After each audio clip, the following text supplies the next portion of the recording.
Hello students, हमारा जो retirement and death का चैप्टर है आप सबका जो सीखना चालू किया है आपने, उसमें हमने रिटायरमेंट की बात कर चुके हैं अभी तक। एडजस्टमेंट ऑफ कैपिटल उसके अंदर हम सीख चुके हैं, और जो कि एक टेक्निकल टॉपिक होता है उसके अंदर, वो आपने सीखा और बहुत अच्छे से प्रैक्टिस किया होगा I hope.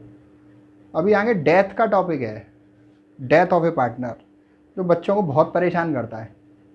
It seem to be a kind of technical and difficult to the student. वो हमेशा कहते हैं साहब डेथ कैसे होगी। तो सीबीएसई बोर्ड में तो डेथ के टॉपिक को अभी ऑड सिचुएशंस की वजह से हटा भी दिया है, राइट, कि अभी ज़रूरी नहीं है सीबीएसई एससी में, लेकिन फिर भी इट विल कम बैक। और हायर क्लासेस में अगर हम बीकॉम की बात करें तो it will remain in your syllabus, don't worry. अगर हम और क्लासेस में बात करें कि साहब बीबीए वगैरह में, तो it will remain in your syllabus. और जहाँ भी फाइनेंशियल अकाउंटिंग की बात, तो it is going to be a very important kind of topic to come in your examination and question paper.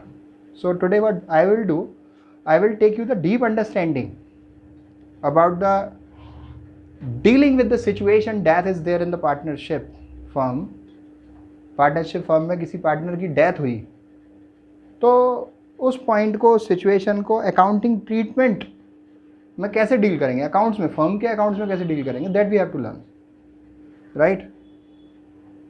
Accounts में डेथ की बात करना मतलब एक ऑड है कि भाई किसी की डेथ की बात कर रहे हो, लेकिन पॉसिबिलिटी इज़ देयर, कोई भी मर सकता है, कभी भी मर सकता है। रिटायरमेंट और डेथ में दो डिफरेंस हैं। अब दो मतलब बेसिक तो एक टेक्निकल डिफरेंस है, वो ये है साहब, रिटायरमेंट जैसे किसी ABC 3 पार्टनर हैं, उनमें से एक ने कहा साहब मुझे रिटायरमेंट चाहिए, मैं एग्जिट होना चाहता हूँ, तो बचे हुए दो पार्टनर जो हैं उससे कह सकते हैं साहब आप एक काम करना कि साल के एंड में रिटायर हो जाना। उन्होंने कहा अभी तक तो जमे हो, कोई दिक्कत नहीं, थोड़ा सा और मैनेज कर लो, साल के एंड में रिटायर हो जाना या फिर साल के स्टार्टिंग में रिटायर हो जाना। क्यों वो ऐसा कहेंगे? उसका बेसिक रीज़न ये है कि साहब अकाउंट्स बनाने में आसानी होगी, राइट। हमारे फर्म के अकाउंट्स क्लोज हो चुके होंगे, हमारे पास फाइनेंशियल स्टेटमेंट होंगे, सही प्रॉफिट या लॉस होंगे पूरे के पूरे, जिन्हें बांटा जा सकता है, एप्रोप्रिएशन में कोई प्रॉब्लम नहीं आएगी, ठीक है। तो वहाँ पर हम प्रॉफिट एंड लॉस के नाम से उसको बांटते हैं। अब कहानी क्या है कि अगर किसी पार्टनर की डेथ हुई, अब डेथ के लिए हम उससे रिक्वेस्ट नहीं कर सकते ना कि भाई साहब अभी नहीं मरना, बाद में मरना। कर सकते हैं क्या? रिटायरमेंट में कह सकते हो साल के एंड में मरना, या साल के एंड में आप रिटायर हो जाना, या साल के स्टार्टिंग में आप रिटायर हो जाना, राइट। उससे हमें अकाउंट बनाने में ईजी होगी। लेकिन किसी की भी डेथ आपके अकाउंट्स बनाने की कन्वीनियंस के हिसाब से नहीं होगी। It can take place any time.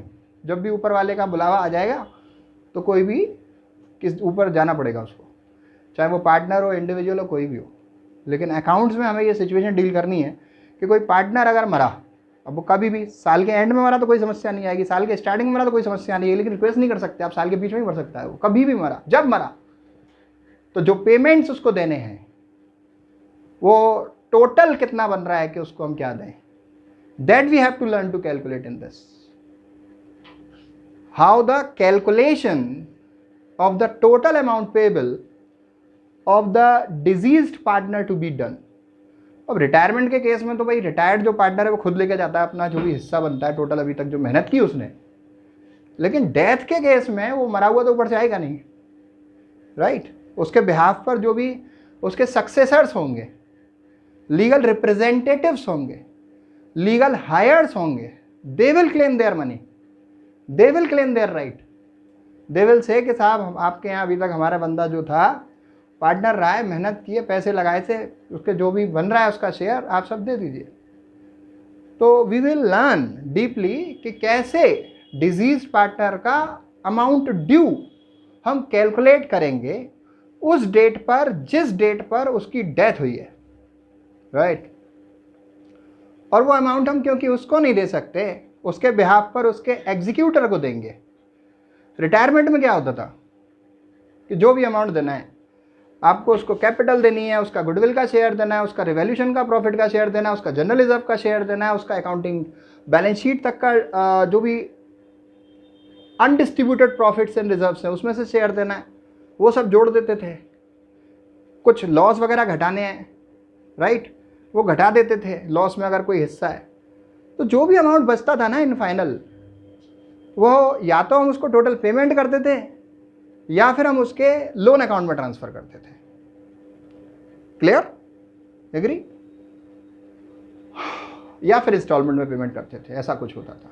लेकिन डेथ के केस में जो भी फाइनल पेमेंट बनेगी डिजीज पार्टनर को, वो खुद तो लेगा नहीं, तो पहले तो आप उसके एग्जीक्यूटर के अकाउंट में ट्रांसफर करो। एग्जीक्यूटर माने the person who is entitled to receive money on the behalf of deceased partner. वो उसका बेटा हो सकता है, उसकी बहन हो सकती है, उसका भाई हो सकता है, उसकी वाइफ हो सकती है, कोई भी। Any person who will receive the payment on the behalf of the deceased partner is the executor, is the successor, is the legal representative. तो उसमें ट्रांसफर करना है। क्लियर? अब उसके बाद या तो उसके अकाउंट में ट्रांसफर कर दो और फिर उसके बाद तुरंत उसे दे दो, या फिर उसके लोन अकाउंट में ट्रांसफर कर दो, फिर बाद में देना। क्लियर? अभी दे रहे हो तो उसके एग्जीक्यूटर के अकाउंट में ट्रांसफर कर दो, फिर पे कर दो, पूरा पेमेंट कर रहे हो तो। और अभी नहीं कर रहे हो आप पे, बाद में करोगे आप पे, तो फिर उसके एग्जीक्यूटर के लोन अकाउंट में ट्रांसफर कर दो। और एग्जीक्यूटर के लोन अकाउंट में ट्रांसफर करोगे तो that will appear in the initial balance sheet of the firm after the death of a partner has taken place. Partner के मरने के बाद की जो नई बैलेंस शीट आप बनाओगे, उसमें एग्जीक्यूटर का लोन आप बैलेंस शीट के लायबिलिटी साइड में दिखाओगे, इन केस आपने पेमेंट नहीं किया है तो। Is that okay? Let's have a look for the format how we prepare for the deceased partner capital account. Question may ask you to only prepare the account of the deceased partner, or he may ask you instead to prepare the capital account of all the partners. You need to be ready to learn both the situations. आपको आने चाहिए दोनों तरीके, केवल जो मर गया उसका कैपिटल अकाउंट बनाने को दे दे या फिर कैपिटल अकाउंट फर्म के बनाने को दे दे, आपको सारा आना चाहिए, ऐसा नहीं है। लेकिन हाँ, अब क्योंकि एग्ज़ाम पेपर इतना हार्ड आते नहीं हैं, तो आप एक्सपेक्ट कर सकते हैं कि केवल डिजीज़ पार्टनर का क्वेश्चन आ जाएगा, डिजीज़ पार्टनर का कैपिटल अकाउंट बनाने का क्वेश्चन आ जाएगा। सिंपल तो पड़ता ही है, बहुत सारी कैलकुलेशन नहीं होती है, तो शॉर्ट में आपके पूरे नंबर सिक्योर करने के चांस हो जाते हैं, राइट। लेकिन ऐसा कोई रीज़न नहीं है कि आप केवल उसको रट लो और फिर पूरी फर्म के कैपिटल अकाउंट बनाने में कोई प्रॉब्लम हो। वो वैसे ही बनेंगे जैसे आपने नॉर्मल रिटायरमेंट के टाइम पे बनाया था। क्लियर? तो अभी हम बात करते हैं डिजीज पार्टनर्स कैपिटल अकाउंट की।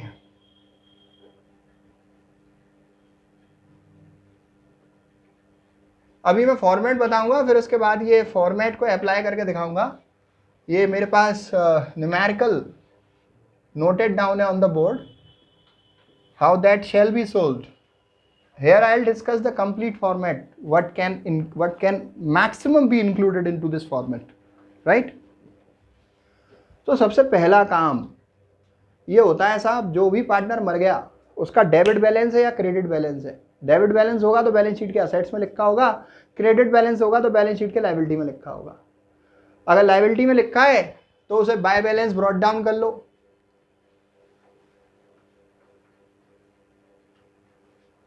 डेबिट बैलेंस मतलब असेट्स में लिखा है तो उसको टू बैलेंस ब्रॉट डाउन कर लो। मैं शॉर्ट में लिख दिया, टू बैलेंस ब्रॉट डाउन ही लिखना है आपको पूरा, कोई समस्या नहीं है उसमें, ठीक है। जो भी चीज़ें जो जिस पार्टनर की डेथ हुई है उसे दी जानी है, वो सही यहाँ क्रेडिट में आनी है। जो भी चीज़ें उससे ली जानी है या उसके कैपिटल अकाउंट में से हमें राइट ऑफ करनी है, वो सब यहाँ आनी है। Simple, the amount he will receive come on the credit side, the amount he has to give will come on the debit side. Is that okay?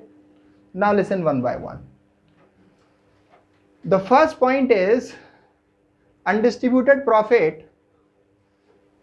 Just suppose वो बैलेंस शीट हमारे पास है, जैसे यहाँ पर मेरे पास बैलेंस शीट है, इसमें date नहीं लिखी है कब की है, राइट। तो मैं ये मान लेता हूँ कि ये बैलेंस शीट मेरे पास 31 मार्च 2016 की है। As on 31 March 16, right. तो 31 मार्च 16 का यहाँ पर बैलेंस शीट का कोई भी प्रॉफिट लॉस होगा, ये मैं फॉर्मेट सिखा रहा हूँ, सवाल बाद में करके बताऊंगा, ध्यान से सुनो। उद्देश्य सवाल कराना नहीं है, सवाल से पहले फॉर्मेट भी समझाना है। तो यहाँ पर अगर कोई प्रॉफिट है हमारे पास बैलेंस शीट के लायबिलिटी साइड में, उसको मुझे यहाँ पर बांटना है।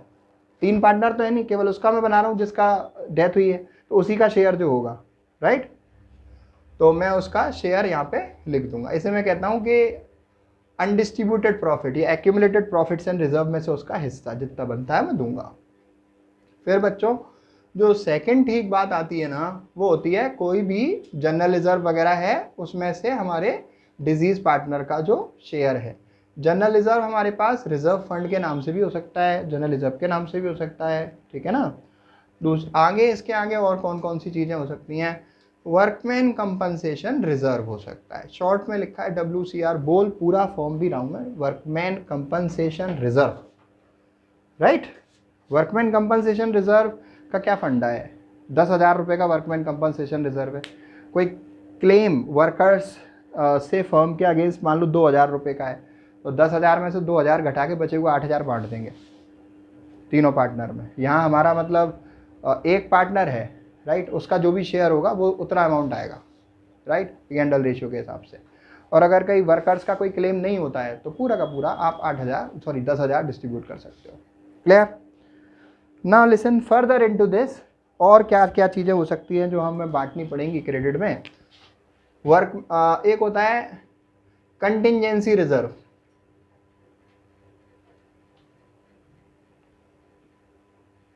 ठीक है।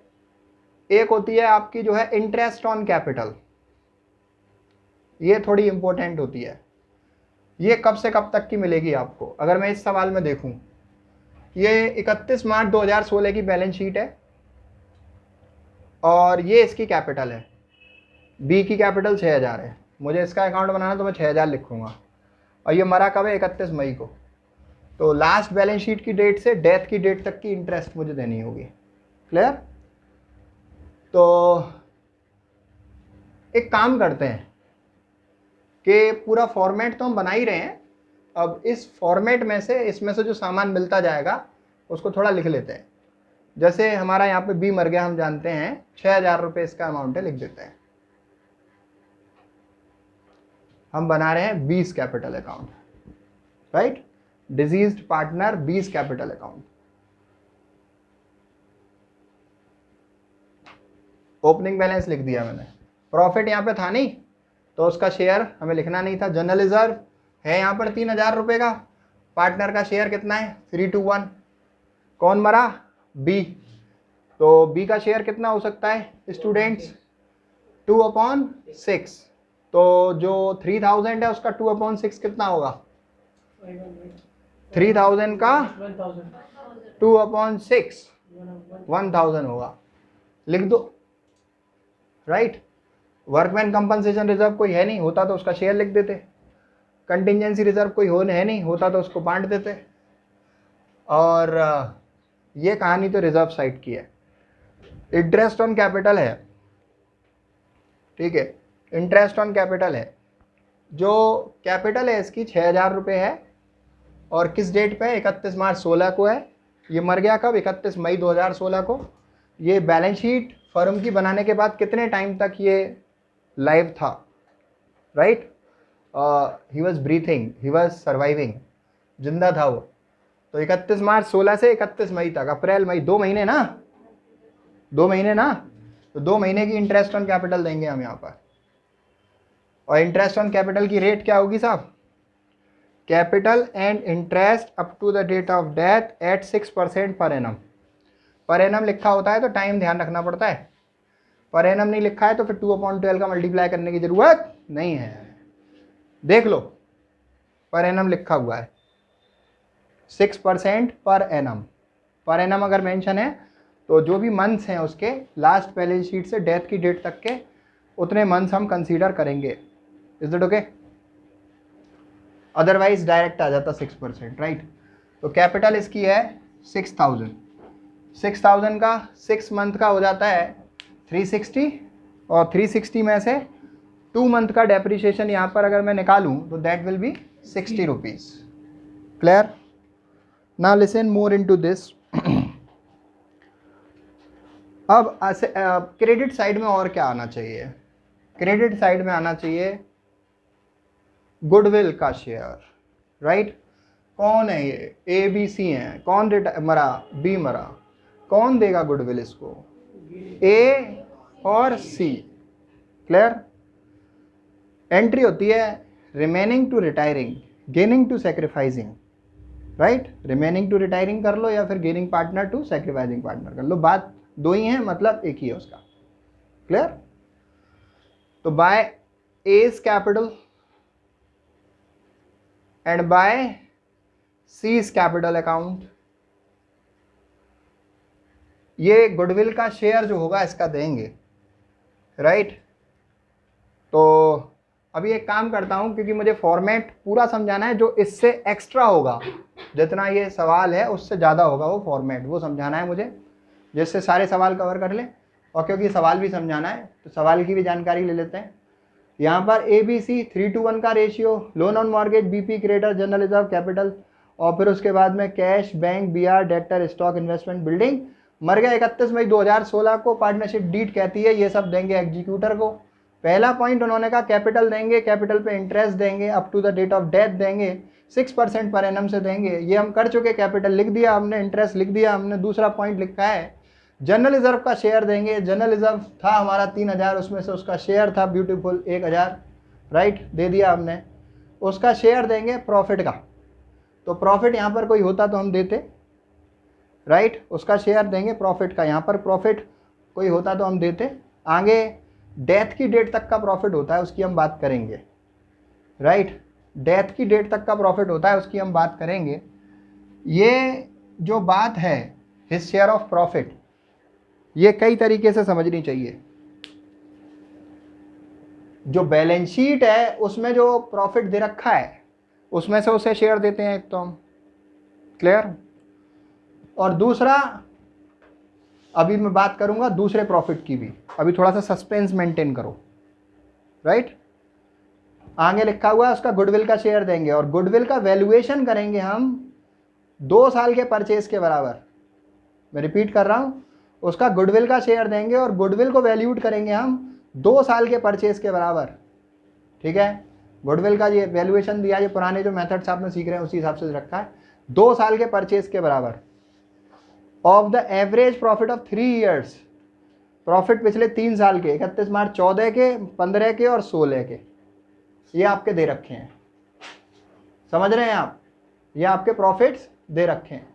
ये कैपिटल का टोटल यहाँ पर नहीं हुआ, 10 6 16 और 4 20, तो ये टोटल आप जरूर चेक कर लेना। ठीक है, टोटल ठीक है ये। अब इसके बाद इसमें लिखा हुआ है कि गुडविल हम का शेयर देंगे। गुडविल का शेयर मैंने यहाँ पे लिख दिया पहले ही, बाय ए बाय सीज कैपिटल के नाम से देंगे। ठीक है ना? तो मुझे गुडविल वैल्यू करनी पड़ेगी, करते हैं अभी।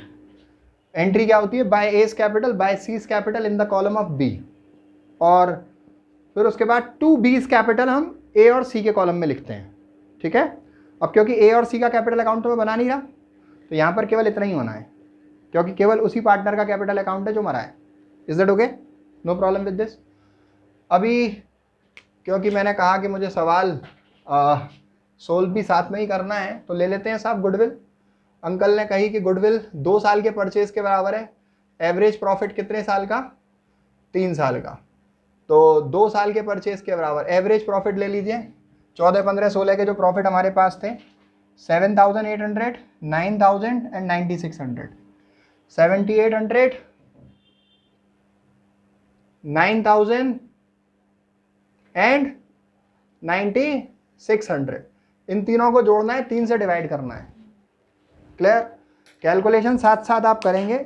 एक मैनुअल कैलकुलेटर यहाँ पे आपके पास होना चाहिए। तो जैसे 7,800 प्लस 18,600 डायरेक्ट जोड़ दिया मैंने, डिवाइड 3 करूँगा मैं, 8,800, 2 से मल्टीप्लाई करूँगा, गुडविल आ जाएगी 17,600। ठीक है जी? 17,600। इसमें से शेयर हमारे बी का कितना हो जाएगा, 17,600 में से बी का शेयर वो है 2/6, 2/6 कितना बनेगा, 5867। इसकी कैलकुलेशन आप कर लीजिए, क्या हुआ बेटा, दोबारा कैलकुलेशन चेक कर लो। 7800 plus 9000, 7800 plus 9000 plus 9600, 26400 divide 3, 8800 into 2, 17600 into 2/6, तो ये आपका आ गया 5867, राइट। अब इसको किस रेशियो में करोगे आप, जो भी गेनिंग रेशियो होगा। क्वेश्चन में न्यू रेशियो हमें बताया नहीं है, तो गेनिंग रेशियो हम करेंगे, ठीक है। गेनिंग रेशियो हमारा यही हो जाएगा, जैसे क्वेश्चन में तीनों का रेशियो कितना है, 3:1। न्यू जो पार्टनर डिजीज हुआ वो कौन सा है, बी, तो न्यू रेशियो क्या हो गया हमारा 3:1। क्लियर। जब भी इस तरीके से हम न्यू रेशियो फाइंड करते हैं तो हमारा जो न्यू रेशियो होता है वही गेनिंग रेशियो होता है, जो न्यू रेशियो होता है वही गेनिंग रेशियो होता है। तो जो मेरी गुडविल आई है 5867, इसी को मैं बांट दूंगा 5867 इंटू 3/4,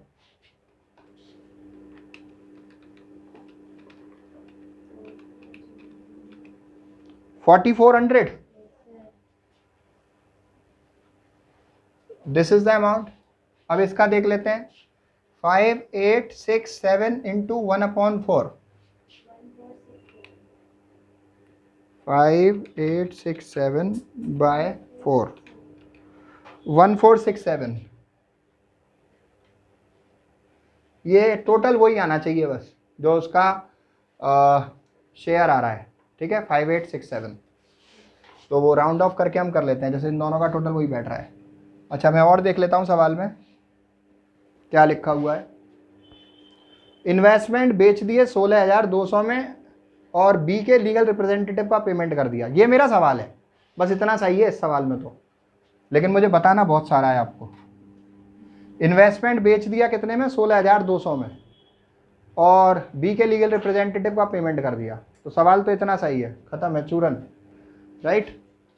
तो लीगल रिप्रेजेंटेटिव का पेमेंट कर दिया, तो इसके हिसाब से जो सवाल होना है, ये क्रेडिट के टोटल में से जो घटाऊंगा मैं डेबिट का, डेबिट में कुछ भी मेरे पास घटाने के लिए नहीं है, उसको मैं उसके एग्जीक्यूटर अकाउंट में ट्रांसफ़र कर दूंगा और फिर पे कर दूंगा, राइट। अब थोड़ा मेरी बात सुनो, जो मुझे इस सवाल से ज़्यादा सिखाना है वो ये है कि ये चीज़ें हम देते हैं और इसके साथ साथ हम देते हैं एक और प्रॉफिट जो मैंने सस्पेंस में रोक रखा है। मैंने कहा था ना सस्पेंस बना के रखिए, तो उसका नाम ही है P&L सस्पेंस अकाउंट। क्या है P&L सस्पेंस अकाउंट? इसका मतलब क्या होता है, थोड़ा ध्यान से सुनो। P&L सस्पेंस का मतलब ये होता है, जो पार्टनर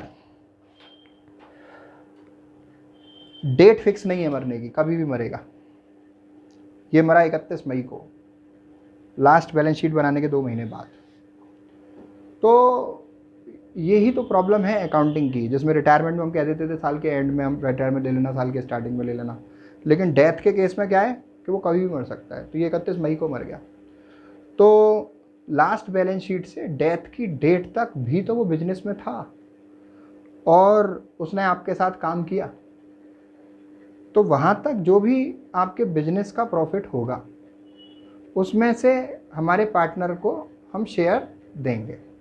लॉस होगा तो लॉस में शेयर बनेगा, प्रॉफिट होगा प्रॉफिट में बनेगा। तो अब डेथ साल के बीच में कभी भी हो जाएगी, वहाँ तक का प्रॉफिट का हिस्सा देना है।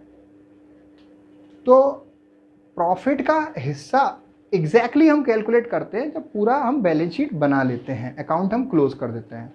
लेकिन क्योंकि ये सिचुएशन आई कि पार्टनर की डेथ हो गई, तो डेथ की डेट तक का प्रॉफिट देने के लिए हमें एक कैलकुलेशन करनी पड़ रही है उसके प्रॉफिट के हिस्से की। तो वो प्रॉफिट एक्यूरेट नहीं है, वो एस्टिमेटेड प्रॉफिट होगा। कौन सा होगा? एस्टिमेटेड प्रॉफिट होगा। और ऐसे एस्टिमेटेड प्रॉफिट में से जब हम उसे हिस्सा देते हैं तो हम उसे P&L अकाउंट के नाम से नहीं लिख सकते, हमें लिखना पड़ेगा P&L सस्पेंस के नाम से। ठीक है, अब ये जो P&L सस्पेंस है, लास्ट बैलेंस शीट से डेथ की डेट तक का जो प्रॉफिट है उसमें उसका हिस्सा है। इसे कैलकुलेट करने के लिए अब मैं 2 महीने का प्रॉफिट कैसे निकालूं, दिस इज द क्वेश्चन। उसके लिए कई सारे तरीके हैं मेरे पास। या तो क्वेश्चन में बताता है कि वो एवरेज प्रॉफिट को बेस लेना आप, या फिर वो बताता है कि लास्ट ईयर के प्रॉफिट को बेस लेना आप, या फिर वो बताता है कि सेल के बेसिस पे करना आप। राइट, ये 3 तरीके होते हैं। तो अभी इस क्वेश्चन में तो कुछ बताया नहीं है। इस क्वेश्चन में ये लिखा है कि शेयर ऑफ प्रॉफिट। तो शेयर ऑफ प्रॉफिट तो अपने आप में ये बात कहता है कि साहब जो भी बैलेंस शीट में प्रॉफिट हो उसमें इसका हिस्सा दे दो। लेकिन जो ये P&L सस्पेंस वाला प्रॉफिट होता है उसके लिए वो लाइन देता है क्वेश्चन में, share of profit up to the date of death. क्या कहता है? Share of profit up to the date of death, मतलब लास्ट बैलेंस शीट से डेथ की डेट तक का प्रॉफिट। आप समझ पा रहे हैं? तो उसे कैलकुलेट करने के लिए कहता है। और फिर उसके बाद ये भी बताता है कि किस तरीके से वो कैलकुलेट होगा। लास्ट ईयर के प्रॉफिट के बेस पे कैलकुलेट होगा, एवरेज प्रॉफिट के बेस पे कैलकुलेट होगा, सेल के बेस पे कैलकुलेट होगा। तो यहाँ इस क्वेश्चन में कुछ नहीं बताया।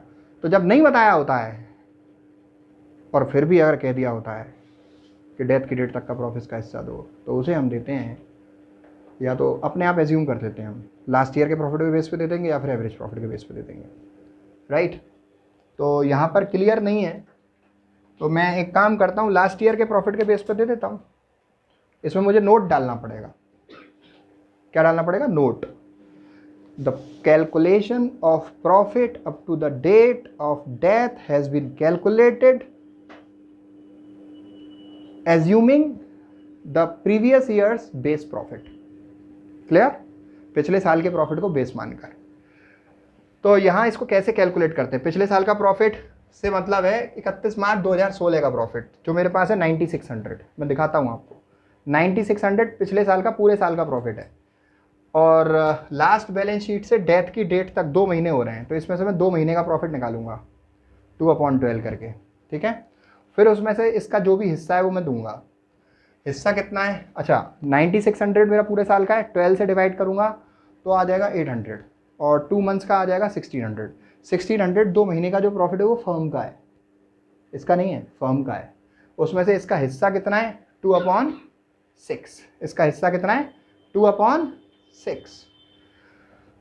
1600 इंटू 1/3, 533। 0.33 है। 0.33 है तो उसको हम छोड़ सकते हैं क्योंकि 5 से कम है। उससे 5 होता है या उससे ज़्यादा होता है तो राउंड ऑफ कर लेते हैं। अच्छा, आगे सुनो, ये वाली कहानी हो गई। एवरेज प्रॉफिट के बेस पे लेते तो इन तीनों का जो एवरेज प्रॉफिट आया था ना उसको आप लेते। गुडविल नहीं कह रहा हूँ मैं कह रहा हूँ केवल एवरेज प्रॉफिट, इतना। राइट, तो मैं एवरेज प्रॉफिट लिख देता यहाँ पे। सवाल में जो बताया होता है वैसे करना होता है, लेकिन कुछ नहीं बताया होता है तो आप प्रीवियस ईयर के बेसिस पर कर सकते हो। क्लियर? अच्छा, एक तो ये चीज़ होती है। एक और चीज़ होती है साहब, क्योंकि मैंने कहा कि मुझे फॉर्मेट भी समझाना है।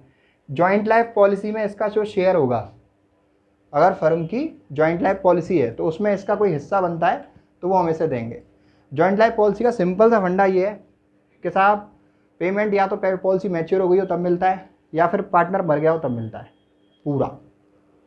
अब रिटायरमेंट के टाइम पे तो साहब ना तो पॉलिसी पूरी हुई होती है, ना फिर बंदा मरा होता है, तो पॉलिसी के पैसे पूरे मिलते नहीं हैं। तो पॉलिसी की जो भी सरेंडर वैल्यू होती है वो हम गेनिंग रेशियो में एडजस्ट कर देते हैं, जैसे गुडविल का ट्रीटमेंट करते हैं। बस केवल वही ट्रीटमेंट है रिटायरमेंट के केस में। जैसे ये गुडविल कर रखी है by S capital by C's capital, ऐसे ही सरेंडर वैल्यू में उसका शेयर निकाल के कर देते हैं। सही है, लेकिन ये हम क्या कर रहे हैं? डेथ में क्या होता है? डेथ में सरेंडर वैल्यू कुछ नहीं होता, पूरे पैसे मिलते हैं। पार्टनर मरा, पूरे पैसे मिलेंगे, और पूरे पैसे मिलेंगे तो सब पार्टनर में बटेंगे। सब पार्टनर में क्यों बटेंगे? क्योंकि फर्म ने दी है उसकी premium. Joint life policy belongs to firm, firm दे रही है प्रीमियम। कोई पार्टनर मरा, पूरे पैसे मिले, उसमें से सब में बटेंगे P&L रेशियो में। ठीक है, सपोज 50,000 रुपये की पॉलिसी है, उसमें से 3:1 रेशियो है तो तीनों में मिल जाएंगे। 50,000 का 2/6 इसको मिल जाएगा। Is it okay? Hope you understand that. अभी आगे देखिए आप, अगर कोई लॉस है बैलेंस शीट में, असेट साइड में कोई लॉस हो, तो उसका हिस्सा मुझे यहाँ पर करना पड़ेगा, ठीक है। और डेथ की डेट तक का अगर कोई लॉस है तो उसका भी हिस्सा मुझे पी एंड एल सस्पेंस के नाम से करना पड़ेगा। अगर पार्टनर ने कोई ड्राइंग की है डेथ की डेट तक तो वो मुझे लिखनी पड़ेगी। अगर कोई इंटरेस्ट ऑन ड्राइंग मुझे इससे चार्ज करनी है उस ड्राइंग पर तो वो मुझे यहाँ पर दिखानी पड़ेगी।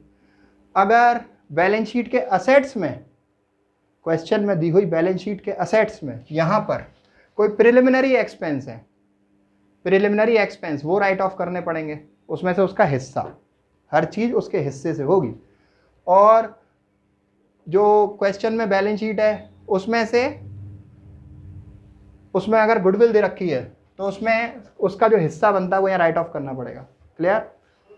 अगर असेट्स में जॉइंट लाइफ पॉलिसी के नाम से कोई भी अमाउंट दे रखा है तो उसे राइट ऑफ करना पड़ेगा, राइट ऑफ। अगर बैलेंस शीट के, ध्यान से सुनना बात को मैं क्या कह रहा हूँ, अगर यहाँ पर गुडविल है, जॉइंट लाइफ पॉलिसी है बैलेंस शीट के असेट्स में, वो मेरे को यहाँ पर राइट ऑफ करने पड़ेंगे, उसका हिस्सा केवल, राइट। मान लो सपोज 10,000 की जॉइंट लाइफ पॉलिसी के नाम से यहाँ पे कोई अमाउंट है, 10,000 में से इसका हिस्सा कितना है 2/6, वो मुझे यहाँ पे लिखना पड़ेगा, राइट ऑफ करना पड़ेगा। Is that okay? Now listen more into this. अभी इसको हम नकद तो देंगे नहीं, इसके लोन अकाउंट में ट्रांसफर कर दो टू एग्जीक्यूटर्स अकाउंट। इसका बैलेंस निकाल लो, 13460। कैलकुलेटिंग ऑल दिस लिख दूं 13460। तो ये उसके एग्जीक्यूटर्स अकाउंट में ट्रांसफर कर दूंगा। अभी यहाँ पर लिखा हुआ है इन्वेस्टमेंट मैंने 16,200 में बेच दिए और बी के लीगल रिप्रेजेंटेटिव को पेमेंट हो गया। करते हैं बी के लीगल रिप्रेजेंटेटिव को पेमेंट। देखिए उसके लीगल रिप्रेजेंटेटिव को पेमेंट करने के लिए हम क्या करेंगे कि एक अकाउंट बना लेंगे उसके लीगल रिप्रेजेंटेटिव का। मैंने नाम एग्जीक्यूटर लिखा है उसका, तो मैं उसे एग्जीक्यूटर्स के नाम से बनाऊंगा, एग्जीक्यूटर्स अकाउंट, राइट। एग्जीक्यूटर का अकाउंट बना रहा हूं मैं। और अगर मैं एग्जीक्यूटर का अकाउंट बनाऊंगा तो कहाँ हो रही है entry, 20 capital to executor account हो रही है। तो एग्जीक्यूटर कहाँ पे दे रखा है 2 में, तो मैं यहाँ का ट्रांसफर करूंगा by capital, by 20 capital account. कितने रुपए 13460। अब ट्रांसफर करके 2 बैंक पेमेंट करूंगा 13460। आप कहते साहब यहीं पे कर देते, नहीं कर सकते क्योंकि वो तो मर गया। उसके एग्जीक्यूटर में पहले अमाउंट ट्रांसफर करो फिर दो, एक एंट्री बढ़ा लो, कोई दिक्कत नहीं है, ये डिफरेंस अमाउंट है, ठीक है ना। और अगर हम इसको नहीं दे रहे होते तो यहीं के हम इसके लोन अकाउंट में ट्रांसफर कर देते। जब बैलेंस शीट बनाते तो इतना अमाउंट हम बैलेंस शीट के लायबिलिटी साइड में लिखते। Is that okay with everyone? अच्छा, और क्या हो सकता है, इंस्टॉलमेंट में दे रहे होते तो कुछ अमाउंट जो दे रहे होते लिख देते, बचा हुआ उसके लोन अकाउंट में ट्रांसफर कर देते, ठीक है, ये होता है। अब जैसे मान लो यही सवाल है और इसमें आपको सभी पार्टनर्स का कैपिटल अकाउंट बनाना है तो बना दो, कुछ ऐसा कुछ होना नहीं है उसमें। ABC का तीनों का कैपिटल अकाउंट बना दो, राइट। तीनों की कैपिटल क्रेडिट में लिखो, तीनों में जनरल रिजर्व बांटो, और इंटरेस्ट ऑन कैपिटल केवल BK में दिखाओ, और goodwill by A by C B में दिखाओ, 2B A और C में दिखाओ, P&L सस्पेंस केवल B में दिखाओ, जॉइंट लाइफ पॉलिसी तीनों में बटेगी, और डेबिट में लॉस तीनों में राइट ऑफ होगा, ड्राइंग तीनों में, सॉरी केवल B की आएगी या जिस पार्टनर ने करी है उसकी आएगी, इंटरेस्ट ऑन ड्राइंग जिस पार्टनर की पे लगनी है उस पर आएगी, प्राइमरी एक्सपेंस तीनों में राइट ऑफ होंगे, गुडविल तीनों में राइट ऑफ होगी, जॉइंट लाइफ पॉलिसी तीनों में राइट ऑफ होगी अगर बैलेंस शीट के असेट्स में है तो। एग्जीक्यूटर केवल किस में जाएगा, B के कॉलम में, A और C के बैलेंस निकलेंगे, फिर उसके बाद बैलेंस शीट बना। Is it okay? I hope this will solve your purpose of proper learning it. Thank you so much.